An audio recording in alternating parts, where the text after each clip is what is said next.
that great. And it's because I had the booster yesterday. I feel like I have a cold again, which they said would probably happen. My arm is killing me from the shot, which obviously is something that was supposed to happen as well. My breathing seems fine. I seem to be okay. I've been, resting, but also doing just a little bit more than I was doing when I first came home, which I seem to be okay. But I noticed that if I do a lot of rapid things, like quick things and all that, then I do get a little winded. I have to sit down and relax, whatever. I got to make an appointment at the pulmonologist to get checked out because that's what the hospital doctor told me to do. I actually have an appointment tomorrow at my regular doctor, my practitioner, but it's going to snow here, so I'm not sure if I'm going to be able to keep that. So we'll have to see. We're expecting like 5 inches of snow, so we'll see what happens. My appointment's later in the afternoon. We'll see what happens. But, yeah. So, I'm coming on basically right now. This is my weight loss journey video. Okay, guys, I wanted to explain to you some things that are going on and things that are happening. There's not really much to talk about, actually, because of this whole situation that I'll let you know what exactly happened. So we were in the process, Julie and I, of doing the whole weight loss, thing and doing all the stuff that we were supposed to do in order of what we were supposed to do it. And so we get a phone call from the secretary lady, and she says, your insurance is saying that this isn't covered, that's not covered. She goes, I don't understand it. And then she calls me back and she says, guess what? We just realized that we don't participate in your insurance. So we're not covered by your insurance. Now, when we first went into the office for the first visit, I gave my insurance card. So they took a copy, they gave it to me back. So you're going to tell me at that point they didn't know that they didn't take my insurance? So we visited a couple of times already, they charge us, for certain visits or whatever. Anyway, guys, this was a blow to the heart because I was like, are you kidding me? Like, we're halfway through this process, and like, you're telling me now that this isn't covered, so now I got to find another surgeon. Not only that, but I was nervous that they wouldn't even cover it after hearing that. Anyway, what she told me was there are I'm not going to say it, but there are some, I'm trying to think of the word. There are some offices who will take certain insurances, but the one that I have isn't the one that they take. So anyway, so she says to me, call this one, that one. So anyway, I'm not going to tell you exactly who I called. I called who I had to call. I got a very nice lady on the phone. She gave me all the information that she had, and she said, look, do yourself a favor, and even the secretary at the doctor's surgeon's office said this, find out who you can get that will cover our place. So, to make a long story short, guys, okay, and I'm going to make it a little short. This one lady was so nice. She gave me all the information I needed. She told me, this is what you do. Go in and change your carrier. But find out who your surgeon takes before you change your carrier. So this way you change your carrier to the people that they take. Ding, ding, ding, ding, ding. I was like, lady, I don't know who you are, but thank you so much. You just saved me so much agita. I was so excited that she said that. So anyway, we did that. We changed our carrier. We found out who they cover, who covers it, them. So we called, and now we're covered by that surgeon. So thank God, because otherwise all that progress that we made, we would have had to start over somewhere else.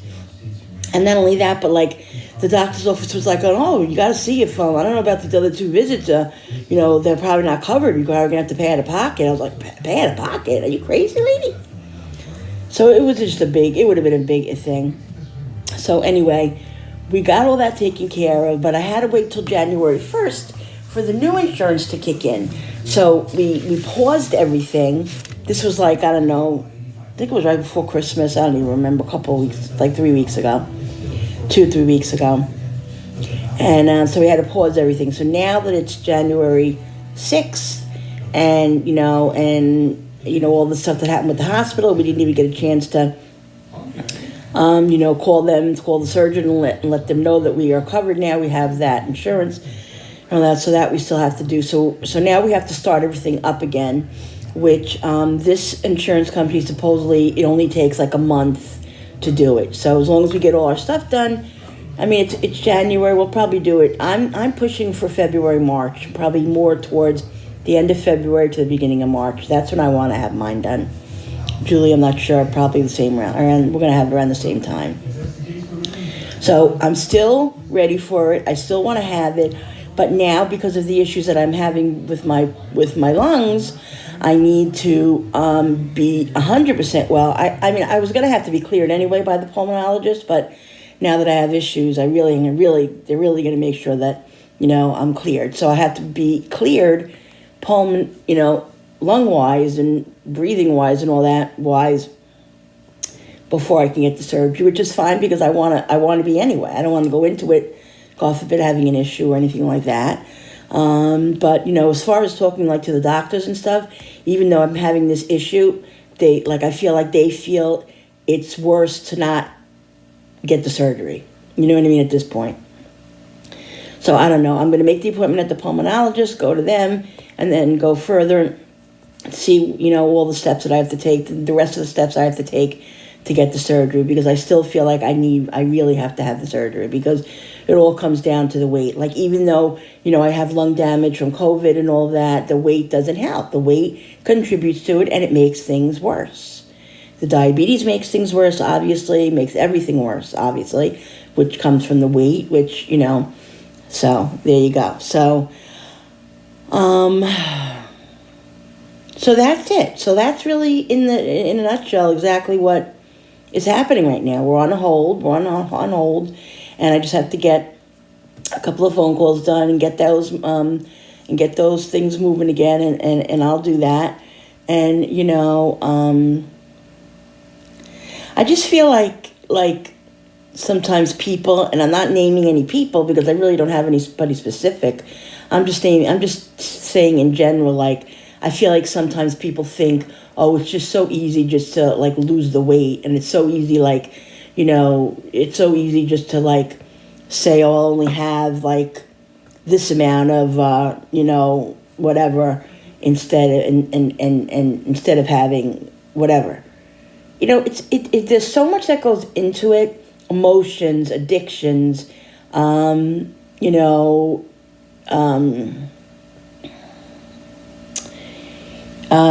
what's happening in your life at that moment, situational. It's very situational. It's not always easy just to say I was watching this show before. It's actually called I Am Jazz. And they were talking about, she has a food addiction, and they were talking about, how, it all looks great on paper. She went to the nutritionist and, this is what you have to eat and this is what you have to do. And she's all excited about it and everything. And I can remember feeling that way also, signing up for Weight Watchers and being all excited. And, you're all thrilled about doing it and, getting going on it, and you want to see the results and everything. And then it all kind of dwindles down, and you then you get into this mode where you're it's not that easy. When you're in it, it's not that easy, and it all looks good on paper, but the nutritionist said to her, it's totally different looking at a meal plan that you plan, a nutritious meal plan, and then it's a different story when you go to do it. In other words, it's completely different doing it than actually reading it and writing it down. You actually literally have to do it, and when you do it, it's not as easy as just saying, oh, this looks good, I'll do this. But when you're in it and you got all other things kind of going along, situations and emotions and emotions. I mean, that's really, I'm an emotional eater. And if you go through depression and anxiety and all that, that comes into play. It really does. And these aren't excuses. Like, these are just the facts of it.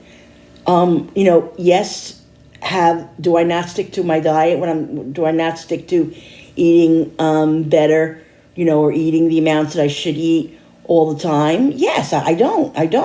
But it might be 50-80, you know what I mean? And maybe I 20% I don't do what I'm supposed to do, or I overeat, or I this or that, but it's not all of that. Yes, it does contribute. It does contribute, and that contribution does, inhibit my weight loss. And then you also got to realize, like, I'm a diabetic, so I'm on 5 different medications, 3 insulins, all this other crap, hormones, this, that. There's just so much that goes into it than just don't put that piece of bread in your mouth. Like, it's so much more than that. Like, people, don't criticize other people. If you haven't walked in somebody's shoes, guys, don't, because you don't know what it's like. You can't just put down that piece of cake, or maybe you can, but you can't because of certain reasons or whatever, but that's nobody's business. But I just can't stand when people criticize people and they say, I watch some other YouTubers and other people will say stuff to them like, I wouldn't eat that much food, or that's a lot of food, or oh yeah, try having an apple or something like that. Don't criticize people. You don't live in their shoes. You don't know what other people are going through. And I'm saying this to the haters, to the haters out there. And there's always one hater in a bushel of 5, 6. There's always one hater, guys. There's always going to be. But you got to try to not let those haters deter you, even though it's very, very easy to do. It's very easy to take those emotions and put them back on yourself and say, well, maybe they're right. I am a loser, or I can't, stop eating, or I can't this, or I can't that. You know what? That's just cruel, and it's rude. And I don't understand why people watch YouTubers who they just come on and criticize. Why are you watching them? Why are you watching them? There has to be a reason. I always say to other people, when I see people criticizing other people, I'll say, go away. Like, nobody's forcing you to watch. Why do you have to come on and say a critical thing? Why? Then just don't come on. Like, why? Are you that angry? Like, they're angry with their own life. It's like misplaced anger. You know what I mean? You're just hurting somebody's feelings, and then you're just, moving on with your day. So that's a whole nother video in itself, a whole nother show in itself. Whatever, those people, I just know that you have to lay your head on the pillow at night and be able to close your eyes and be at peace, and just don't treat people like that. It's not nice. That's not helpful. Number one, if anything, it's detrimental to them. Anything, it's bad. It's hurtful. So then it makes you want to do worse things to yourself because you feel bad about yourself. Don't beat yourself up, guys. Don't beat yourself up. And I'm telling you this, and I do it. I do it to myself. And it's not good. So I'm getting on this whole big spiel of this now, but it just, I'm very passionate about, people, trying to understand what other people that you don't know what's going on behind somebody else's doors, behind closed doors. You don't know how those people are feeling. You don't know what they've been through in their life, their parents, their this, their uncle, their aunt, their whatever demons or whatever things that they have going on. You don't know that. You can't judge people. Judge yourself. Judge yourself, and get up in the morning and every day look at yourself and say, you know what? I'm going to judge myself today. Was I kind today? Yes. Did I hold the door for somebody today? Yes. Did I, try to do good today? Yes. Was I mean to somebody today? Maybe yes. Hold yourself accountable. Hold yourself accountable for that. Judge yourself, not somebody else. And guys, I haven't said this in a while, but don't let anybody ever dull your shine. Your shine is who you are. You don't let anybody dull it. Okay, guys, you get up, you walk with your head held up high, whether you're 120 pounds or you're 320 pounds or 520 pounds, whatever. No judgment. No judging. I feel better. I might be a little crazy, guys. I really might be a little crazy. But you know what? I think it's a good crazy. And you know what, also, guys, if I can help, like sometimes I say to myself, well, maybe I shouldn't tell them this. Maybe I should not tell them that. It's really hard for me to be kind of it's hard for me not to be transparent because I feel like I wear my heart on my sleeve. I'm such an emotional person and a passionate person about things that I believe in and things that I feel, and and I just can't hold it in. Like, and I really can't. I try. Like, I can't lie. You know what I mean? I mean, obviously there are things in life that you don't tell other people, that are none of anybody else's business or whatever. You pick and choose. That's the great thing about this YouTube channel. You pick and choose. And if you want to be vulnerable, you can be vulnerable whatever you want and whatever you don't want, guys. And, and if somebody judges you for being vulnerable, well, they can click off the channel. There's plenty of other people to watch. So move on. Move on. I don't mind positive feedback. Like, I don't mind it being, not that I'm going to say I don't want negative.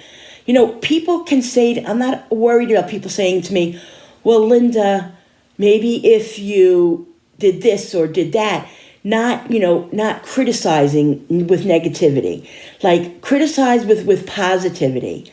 There are different ways to say things to people and ways and other things to do than to try to get somebody to do something what you want, that you think they should be doing, than being mean about it and being vicious, because, that doesn't help. That's not helpful.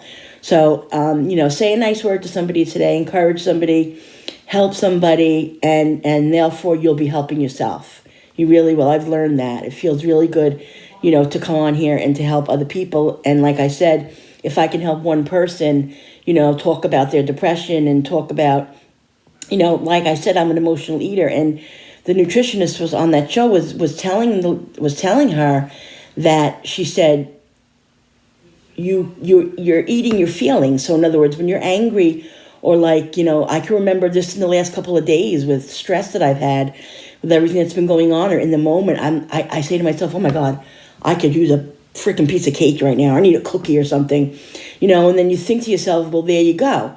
That's it. It's like you want to run to that food to comfort you, to make you feel better.